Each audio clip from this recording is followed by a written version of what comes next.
आज से nasal vaccine की शुरुआत हो जाएगी।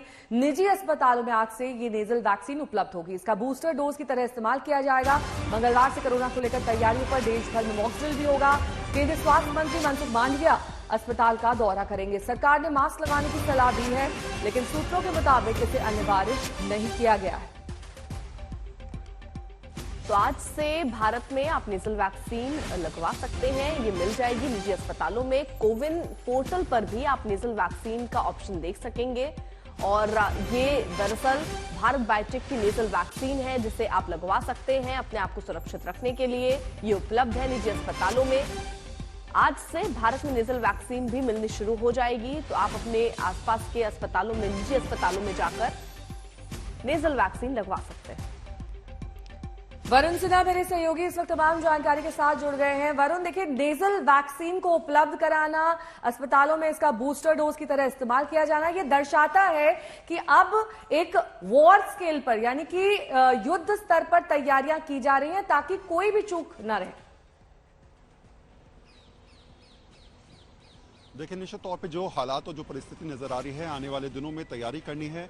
लगातार विदेशों में मामले बढ़ रहे हैं और ऐसे में आपने देखा भी होगा पिछले 2-3 दिनों में जिस तरीके से स्वास्थ्य मंत्रालय ने, खुद प्रधानमंत्री ने मीटिंग करके ये जानकारी हासिल करी कि आखिर स्वास्थ्य सुविधाओं की स्थिति क्या है, आखिर राज्य कितने तैयार है और अगर कोविड की लहर आती है तो ऐसी परिस्थिति में क्या क्या तैयारी होनी चाहिए। तो ऐसे में सबसे इंपॉर्टेंट बात जो निकल के आई कल मीटिंग में भी, और आज जो राज्य सरकारों के जो मिनिस्टर्स हैं, यानी कि स्टेट्स मिनिस्टर्स हैं, उनके साथ जो हेल्थ मिनिस्टर मीटिंग करेंगे, उसमें भी इस बात का जिक्र जरूर किया जाएगा कि बूस्टर डोज को लेकर अब स्टेट गवर्नमेंट को बहुत ज्यादा एक्टिव होना पड़ेगा। और ये नेजल वैक्सीन से निश्चित तौर पर बूस्टर डोज की प्रक्रिया में और ज्यादा तेजी आएगी। नेजल की जहां तक मैं आपको बता दूं तो ये 3 फेज में इसको जो है वो पास किया गया है। पहला, दूसरा फेज जो है वो करीब 175 और 200 लोगों पे किया गया, लेकिन जो थर्ड फेज था वो बहुत ही इंपॉर्टेंट था और उसमें 2 तरीके से उसे 2 चरणों में तोड़ा गया। पहले में 3000 लोगों पे और दूसरे में 875 लोगों को बूस्टर डोज के जरिए तौर पर उनको दिया गया, जिसके नतीजे बेहद संतोषजनक